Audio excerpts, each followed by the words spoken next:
कैसी खिलाड़ी थी? खिलाड़ी तो बढ़िया थी, जब भी अवार्ड मिले। अगर बढ़िया नहीं होती तो कौन अवार्ड देता? भाई मेरे को नहीं देगा कोई, आपको नहीं देगा, वो बुरा मत मानना है अवार्ड।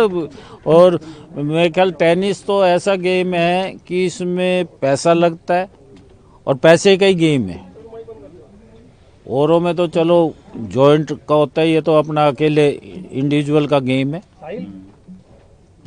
तो इसमें तो इनके पिताजी ने बचपन से सुबह 5 बजे लेके जाता था और शाम को जब तक चलता था, जब तक सब कुछ उसने छोड़ दिया था, कहीं जाना आना सब कुछ छोड़ा हुआ था।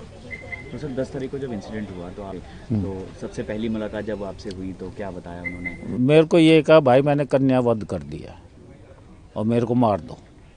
फांसी देने की बात? हाँ, कि मेरे को वहाँ पुलिस थाने में भी मैं साथ था, वहाँ भी उसने ये कहा कि कोई ऐसा रूल आप लोगों का हो फांसी का तो मेरे को फांसी दे दो, मैंने बहुत गलत करा। वजह नहीं बताई सर? वजह नहीं बताई उसने। मैंने खूब पूछा, पुलिस वालों ने भी पूछा कि क्या बात है, किसने कही है, तू बता। और तू मेरे को कम से कम परिवार में तो बात करनी थी, अगर कोई कुछ कह भी रहा है तो परिवार में बैठ के बात करता। कहता बस भाई दिमाग खराब हो गया मेरा। लेकिन सर ये जो की कहानी है कि एकेडमी चला रही थी, उससे नाराज थे? ना, ऐसा कोई वो नहीं था। तो एकेडमी चला रही थी सर? एकेडमी नहीं, कोच थी।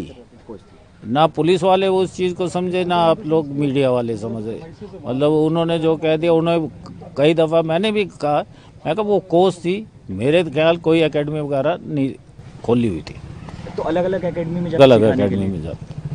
अच्छा, अलग अलग उसमें जाती पुलिस की थी। ये कहानी है कि एकेडमी से वो नाराज थे और कुछ ऐसे लोग हैं जो आपके गांव वगैरह के होंगे, उन्होंने देखो वो चीज़ का उसने मेरे आगे कहा है, सिर्फ ये कहा है कि भाई कई लोग बहुत गलत बोल रहे हैं। मैं कहा तू ये बता, हम तो पैसे से भूखा था कि जो बेटी की कमाई का वो है। तो शुरू से उस लड़के ने, उसके बाबा ने, पिताजी ने बहुत मेहनत करी है, बहुत मेहनत करी है। शुरू से पैसे वाले थे। जब इस गांव में किसी के मकान नहीं थे, जब पक्के मकान था, जब औरों के कच्चे थे, चाहे आज कोठियाँ खड़ी हों। तो अब आप कोर्ट में किस तरह से ये वो तो देखो कोशिश तो करी जाएगी। भाई भी आपका ही है, वो वाली बात है ना, अब करी तो जाएगी कोशिश कि भाई सज़ा तो मिले, पर कम से कम जो इसे एहसास हो रहा है, एहसास से बड़ी कोई सज़ा नहीं होती। जब अंदर आदमी के खुद को गिल्टी हो तो उससे बड़ी मेरे हिसाब से कोई सज़ा नहीं होती।